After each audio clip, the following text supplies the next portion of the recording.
Dobar dan, lijepi pozdrav, dobrodošli u novi video. U današnjem videu ćemo govoriti o iscjeljivanju. I ovaj video je nastavak prethodnog videa koji sam snimio i publicirao ovdje na YouTube prije jedno 2 tjedna, a link tog prethodnog videa koji je bio neki uvod ću staviti u opis ovog videa, tako da možete pogledati ako niste. U prethodnom videu sam govorio koje su to pretpostavke da bi si dopustili iscjeljenje. I jedna od pretpostavki, jedna od možda najvažnijih, sve su važne, ali jedna od pretpostavki je prihvaćanje. Prihvaćanje trenutne situacije, trenutnih okolnosti svog života, odnosno prihvaćanje nedostatka kojeg osjećamo i kojeg želimo iscijeliti. Bilo da je to zdravstveno, da imamo zdravstveni problem ili bilo koji drugi. Zašto je to prihvaćanje važno? Prije nego što krenemo s tom temom malo dublje, u drugom dijelu ovog videa samo da najavim, napravit ćemo vježbu kako se povezati sa iscjeljujućim poljem bezuvjetne ljubavi, odnosno poljem jedinstva, iz kojeg dolazi potpora za naše iscjeljenje.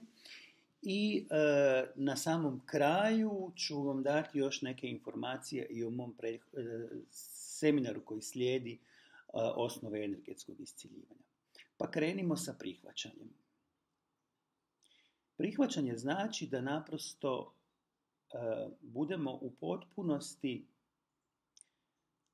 mirni i da ne osjećamo otpor prema onom nedostatku kojeg trenutno osjećamo.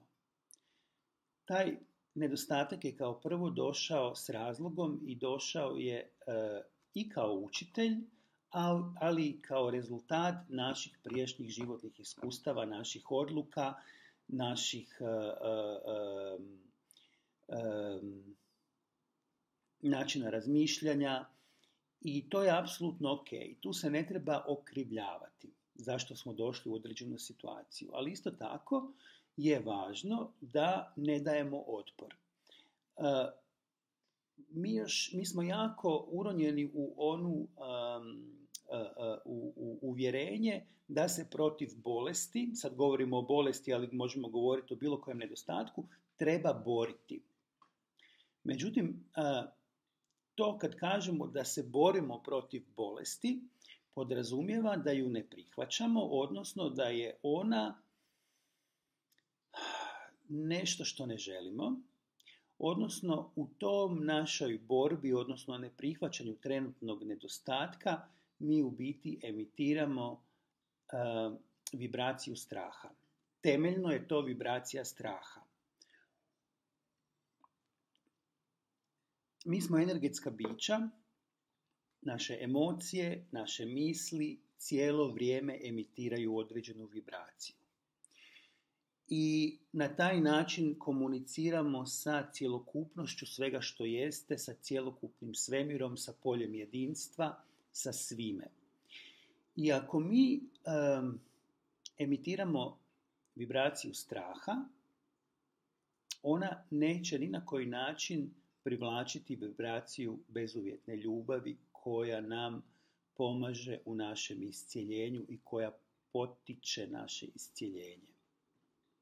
Znači, radimo ono suprotno. Zato je bitno da dođemo u to stanje prihvaćanja.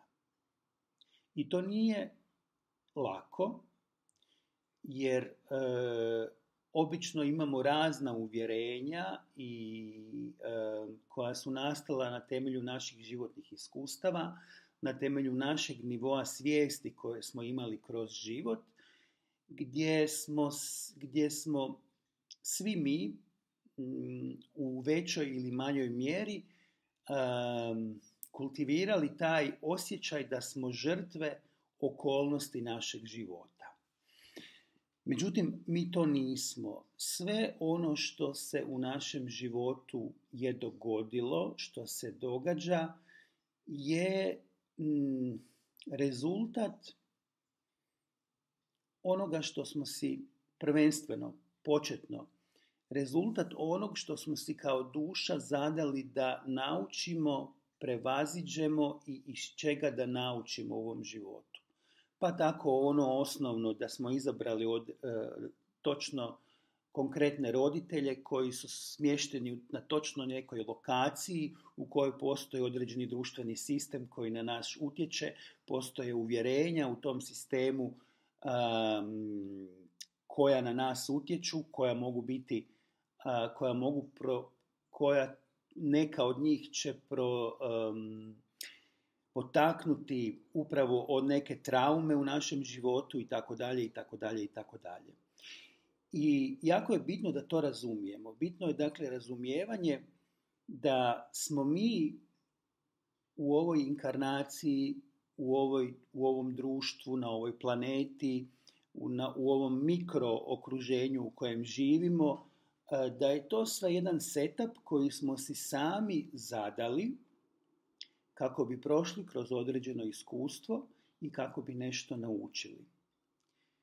Naučili mi kao duša, ali isto tako naučio cjelokupni svemir, jer naša duša, odnosno naše više sebstvo je jedinstveno, odnosno sastavni dio polja jedinstva iz kojeg uči svaka duša, odnosno sve što postoji u univerzumu. To je ona osnova koja je bitna da razumijemo, jer kad to razumijemo, onda naš može početi proces prihvaćanja.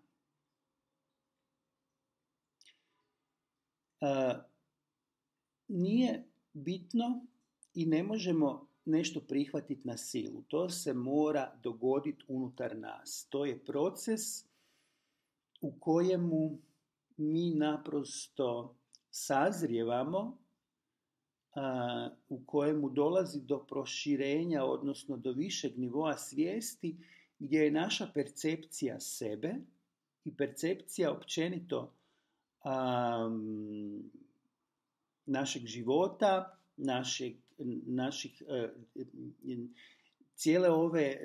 cijelog ovog sistema u kojem živimo, ovog društva, kad to na neki način si dopustimo da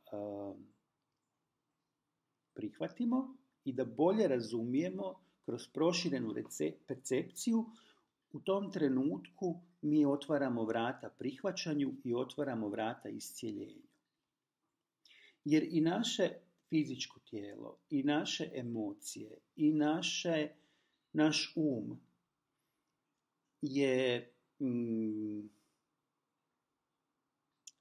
toliko, ja bih rekao, plastičan, odnosno sve to energija, a energija ima sposobnost da se transformira. Pitanje je prvenstveno koliko si mi dopuštamo da se ta transformacija događa. Ona se čak događa nevezano da li smo prošli kroz iskustvo energetskog iscjeljivanja. Ona se događa automatski ako smo mi si dopustili ili ako smo imali taj blagoslov da nam se povećala perceptivnost, da nam se naš nivo svijesti povećao. To se može dogoditi kroz čitanje jedne knjige. To se može dogoditi kao inspiracija, kao razumijevanje nakon što ste pogledali neki video koji vam je dao neku drugu percepciju postojanja, odnosno drugu percepciju razumijevanja iscjeljenja života itd. itd. Jer naše tijelo fizičko ima apsolutnu sposobnost iscjeljivanja. Ono je tako dizajnirano. Samo je pitanje da li mu mi dopuštamo da kroz taj proces prolazi. Nećemo mu dopustiti ako imamo cijelo vrijeme osjećamo da smo žrtva i da se moramo boriti protiv nečega i kroz to sve emitiramo strah. U tome je važnost prihvaćanja kao jednog od temeljnih preduvjeta da započne proces samo iscjeljivanja, odnosno iscjeljivanja bilo kog segmenta našeg bića. E sad, to prihvaćanje ne mora doći samo kao mentalni proces. Ono će u konačnici doći do našeg metala. Međutim, kad mi dođemo na primjer na tretman energetskog iscjeljivanja, on ne djeluje samo, on djeluje jako prošireno. On ne djeluje samo na to da direktno, on djeluje i na to da direktno dobijemo iscjeljivanje onog što osjećamo kao nedostatak. Ali on djeluje i na to da se proširi naša svijest, da se proširi naša percepcija, da se mi na neki način prisjetimo što mi stvarno jesmo, bezvremenska svijest, da iziđemo iz ovih okvira naših ljudskih uvjerenja i naših ljudskih prosuđivanja. I to je jako važno. I zato je korisno ići, odnosno dopustiti si iskustvo energetskog iscjeljivanja i onda kada možda i nemamo nekakav akutni problem ili nedostatak, jer svaki put kad mi proširimo našu svijest, kad proširimo našu percepciju, mi smo došli na sljedeću stepenicu gdje ako se pojavi neki nedostatak, mi ćemo biti spremniji da se s njim suočimo. Nikako nije možda prava riječ, ali evo sad mi je izišla da naprosto bit ćemo spremniji da si dopustimo iscjeljivanje. E sad, nadam se da je ovaj dio bio jasan. U ovom sljedećem dijelu bih htio da napravimo malu vježbu, jer energetsko iscjeljivanje se uvijek temelji na tome da se povezujemo sa poljem bezuvjetne ljubavi. E sad, prije nego što krenemo s malom vježbom kako da se povežemo, još bih htio objasniti nekoliko stvari, a to su sljedeće. Pardon, oprostite. To polje bezuvjetne ljubavi s kojim se mi povezujemo u energetskom iscjeljivanju, ono je sve prisutno. Ono nije nešto izvan nas, obično imamo takvu percepciju. To je polje energije, svjetlosti i svijesti koje je sve prisutno, odnosno ono je iznad prostora i vremena, što znači da je uključeno u svakom djeliću prostora i vremena. I ono je sadržano u svakom atomu našeg tijela, u našem energetskom polju. Ono nije nešto što dolazi izvana. Ono je nešto što je dio nas, onaj dio nas kojeg mi često ne percipiramo. I upravo zato ćemo sad napraviti ovu jednu kratku vježbu, da si dopustimo da percipiramo taj dio nas koji je izvor iscjeljenja. Šta je potrebno? Potrebna je naša usmjerena pozornost prema tom nama nevidljivom polju koji je unutar nas i oko nas, koji je sve prisutan i koji zahtjeva samo jednu stvar da bi krenula interakcija i primanje iz tog polja, a to je naša usmjerena pozornost. Naša prisutnost i usmjerena pozornost prema tom polju, to je ono otvaranje koje je potrebno da mi napravimo kako bi počeli primati iz tog polja. E sad, kako ćemo to najjednostavnije napraviti? Vrlo jednostavna vježba. Stavit ćete ruke ovako, dlan prema dlanu, i usmjerit ćete pozornost upravo prema prostoru koji se nalazi između vaših dlanova. I možete početi raditi lagane pokrete s jednim dlanom. Možete koristiti ruke, nije bitno što činite. Bitno je da pomoću svojih ruku, s pomoću svojih dlanova, si dopustite da počnete komunicirati sa tim nevidljivim poljem koje se nalazi svugdje, pa tako isto između vaših dlanova.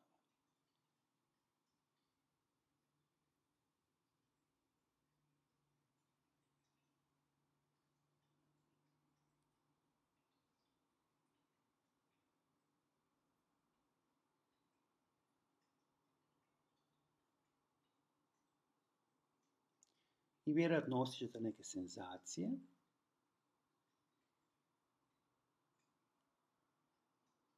Možda osjećate neku prisutnost koju možete rastezati. Ta prisutnost je polje jedinstva, polje bezuvjetne ljubavi.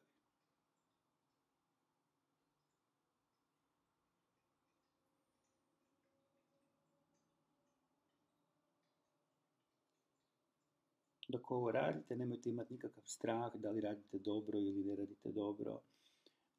Dovoljno je, samo se prepustite. Nema dobrog ili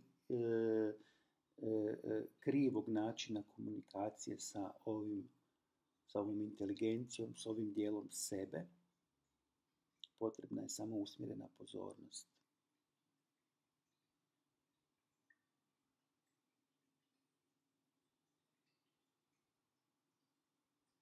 Usmjerena sposobnost i evo ova blagodat da naši dlanovi svojim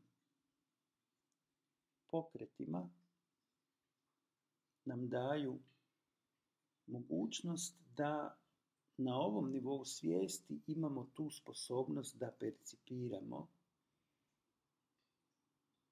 to polje.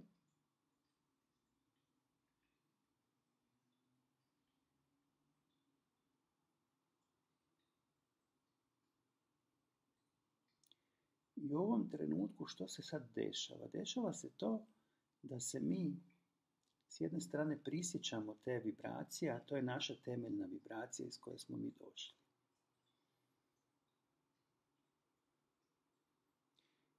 I dopuštamo si da se usklađujemo s tom vibracijom.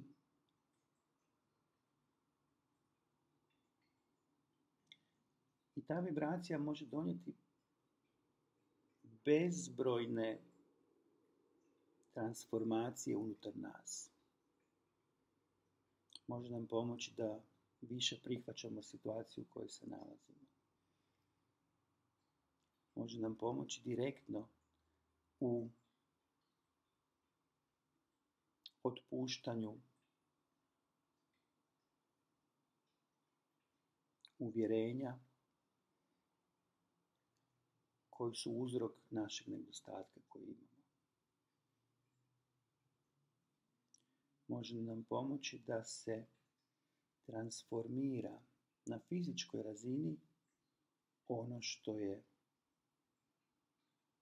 uzrok bolesti koju osjećamo.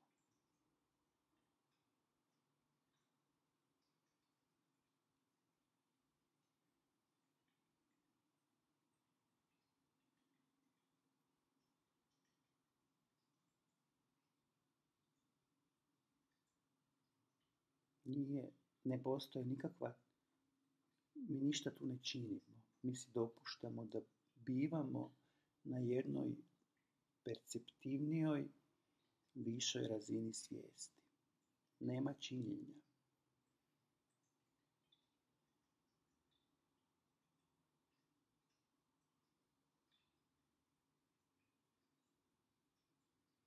Ovo sve u ovo iskustvo bi mogli ići i bez da koristimo naše ruke, ali upravo zato što smo mi toliko programirani da je potrebno da nešto činimo. To je jedan od razloga zašto koristimo ruke.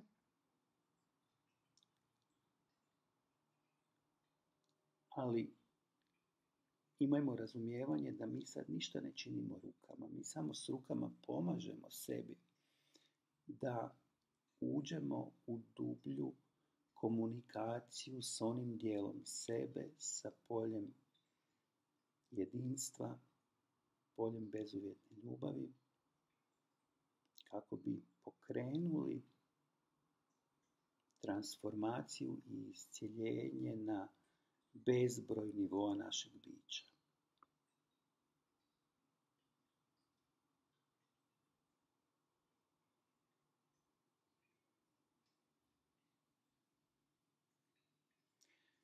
Možete slobodno vi nastaviti ako želite ovu vježbu dok ja još ispričam zadnji dio ovog današnjeg videa.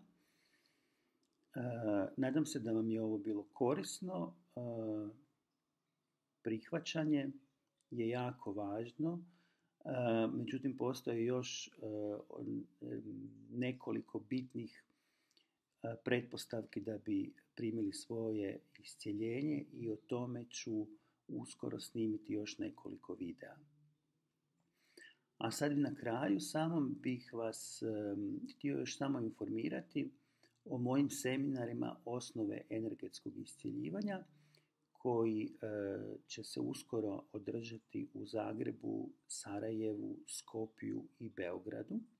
To je jednodnevni seminar na kojemu ćete dobiti osnovne informacije o tome što su pretpostavke za iscjeljenje, na kojemu ćemo raditi upravo ovakve praktične vježbe kao što je bila ova, gdje ćemo si dopustiti da se toliko povežemo sa ovim poljem iscjeljujućih frekvencija, da ćemo biti u mogućnosti u bilo kojem trenutku se povezati instantno s tim poljem, bilo da želimo se s tim poljem povezati kako bi potaknuli svoje iscjeljenje ili bilo da bi htjeli da bi napravili tretman energetskog iscjeljivanja za neku drugu osobu. Seminar u Zagrebu se održava 29.3. To je subota. Cijena seminara je 225 eura. Još ima nekoliko slobodnih mjesta. Pa eto, ako osjećate poriv da mi se pridružite na ovom seminaru, ste dobrodošli. Sve informacije o seminaru možete pronaći na mojoj stranici svemirkovac.com ili me naprosto kontaktirajte za više informacija. Moje kontakt podatke ću staviti u opisu ovog videa. A nakon Zagreba sljedeći seminar je u Sarajevu 19.4., zatim u Skopju 26.4. i u Beogradu 14.6. Nadam se da se vidimo na nekim od ovih seminara i uskoro možete očekivati sljedeći video o osnovama iscjeljivanja. Do tad želim vam lijepi pozdrav i svako dobro.